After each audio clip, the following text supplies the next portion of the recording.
Electric charge measure in coulomb has a charge of how many electrons, बताने कितना आएगा। आपका यूपी जल निगम ई में आया था, यूपीसीएल जी में ये क्वेश्चन आए हुए हैं, ठीक है। तो अब उसका ऑप्शन क्या आएगा, ये आएगा, कैसे आएगा, 6.042 इंटू 10⁻⁻19 होता है।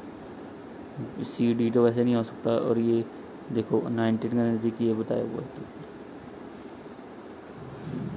What is the difference between atom and ion, ion has always less, option number 1 गलत हो गया, अभी ऑप्शन नंबर सी आंसर आएगा आपका।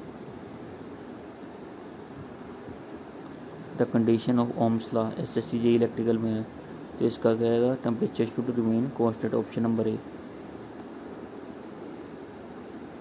अब इसको देखो, आपने निकालना है, कैसे निकालोगे, देखो 12.7.5 मल्टीप्लाई बाई 5, इसको सोल्व करोगे तो 8 आ जाएगा, 8 कूलम आपका आंसर आएगा, ऑप्शन नंबर डी आपका आंसर है।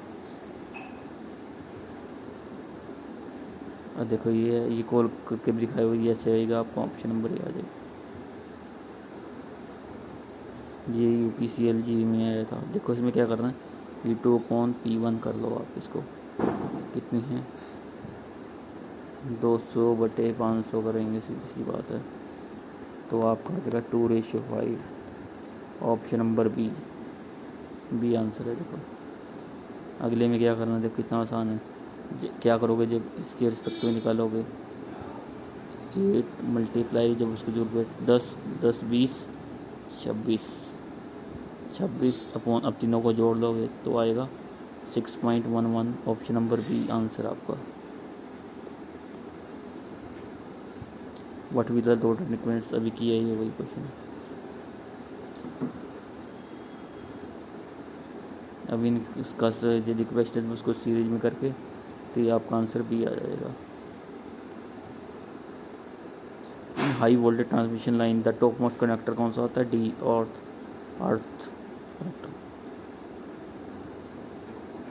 Bundle connector are use in transmission line in opening, SVGL जी नॉन 2000 पेपर आया था। रिड्यूस करता वोल्टेज रेगुलेशन के, रिड्यूस इंडक्टेंस के, रिड्यूसिंग, ये देखो मैंने सारे लिखे हुए हैं, रिड्यूस करता है इंडक्टेंस को, IL को, स्किन इफेक्ट को, सारे को, ऑप्शन नंबर डी आपका आंसर है। Which of the following effect of non uniform current distribution in connector, कौन सा होता है, skin effect and proximity effect. UPCL जी इलेक्ट्रिकल में कोई आपके पेपर में आया हुआ, देखो स्कैग इनवर्सली प्रोपोर्शन टू किसके, देखो फार्मूला होता है W L²/8, WL² टेंशन होता है, ठीक है। अब इसमें लेंथ भी है, टेंशन भी है, तो ऑप्शन नंबर बी आंसर है, इंडिपेंडेंट होगा बी के, ठीक है। देखो सेल में है हुआ आपका,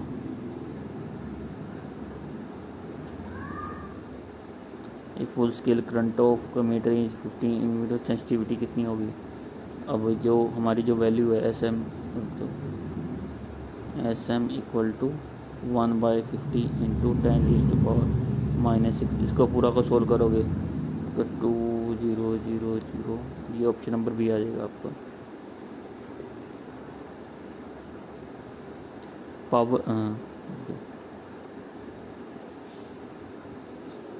power bridge use for capacitance and measurement distribution किसके होता है, हाई वोल्टेज के लिए। वाइन ब्रिज होता है फ्रिक्वेंसी के लिए।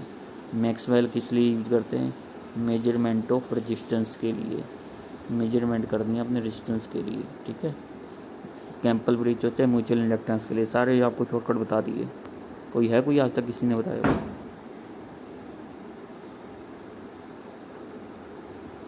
देखो हाई वोल्टेज के लिए कैपेसिटेंस मैंने लिखा हुआ है, वाइन ब्रिज फ्रिक्वेंसी के लिए, म्यूचुअल इंडक्टेंस के लिए, मीडियम्स के लिए। अब मेजरमेंट ऑफ कैपेसिटेंस के लिए सेटिंग ब्रिज करते हैं, डी सेटिंग ब्रिज करते हैं।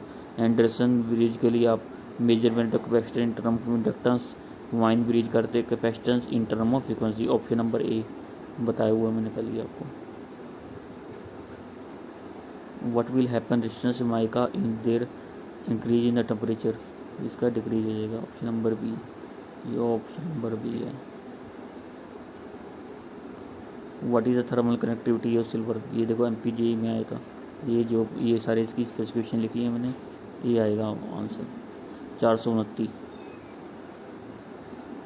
For a 3 phase 50 hertz synchronous motor frequency number for load torque will be half load motor speed will be, इसका सी आएगा। NS क्या होता है 120F/P। ये कह रहा है हमने उसको हाफ़ कर दिया, जब आप उसको हाफ़ करोगे यहाँ P/2 हो जाएगा और यहाँ वो उसकी वैल्यू हो जाएगी, तो 2 से 2 कट जाएगा तो सेम रह जाएगा। इसका मतलब जो हमारी स्पीड आएगी, करके दिखाते हैं आपको, जो हमारी स्पीड आएगी जैसे 120F कितना देर का 50, पोल कितने हैं 4, 50/3 30 हो गया, यह गया 1500 RPM। 1500 RPM में हमारी फ्रीक्वेंसी ये वोल्टेज, ये आंसर ऑप्शन नंबर सी बहुत इम्पोर्टेंट है। ये बस आपने ध्यान रखना, लोड टॉर्क का ना हाफ कर दिया था। अगला क्वेश्चन है, ये वही बताया हुआ है। अगला, when the excitation of synchronous motor increase up to normal excitation from excitation armature current will be decrease होगा। ये कर्व बनाया हुआ हमने V और I के बीच। अंडर एक्साइटेशन ये है, ये देखो ये बीच में लिखा हुआ over excitation. Open circuit test on transformer conduct to determine, क्या कनेक्ट करते हैं कोर लॉस, ठीक है। और शॉर्ट सर्किट किस कहते हैं कॉपर लॉस में। RRB JEE में आपको क्वेश्चन आया हुआ है। No load current of a transformer कितना 2 to 5%, 2 to 5%। तो अब ये A और B दोनों नहीं हो सकते। है small magnitude and high power factor, small magnitude and low power factor. Option number D answer आएगा आपका। DSB दिल्ली में जो पेपर हुआ था जब आपका कंपटीशन एग्जाम का JEE का, तो उसमें आया था। ये देखो टेक्निकल बंदे हैं, ऐसे थोड़ी करा। Jammu Kashmir JEE electrical board में ऑप्शन नंबर C है। देखो कैसे आंसर आएगा।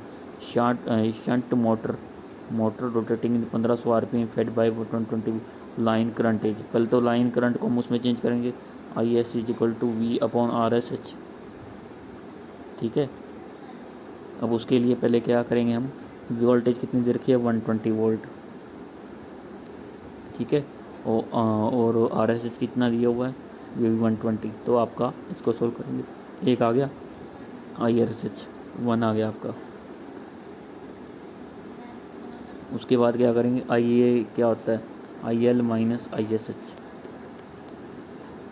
ये 51 था जो हमने निकाला था अभी 1, तो 50 एम्पियर आ गया। ऑप्शन नंबर C आपका आंसर आ जाएगा। लास्ट क्वेश्चन ऑफ दिस ने, if phi is the mechanical degree, phi is the electrical degree, P is the number of pole in DC generator, which of the following relation. ये हो नहीं सकता, D गलत है। Option number C होएगा। Option number C answer आपका। UJVNL में आपके 2016 में आपके एग्जाम में क्वेश्चन आया था। ये बहुत इंपॉर्टेंट क्वेश्चन करवाए हैं जो आपके कंपटीशन एग्जाम में आ सकते हैं।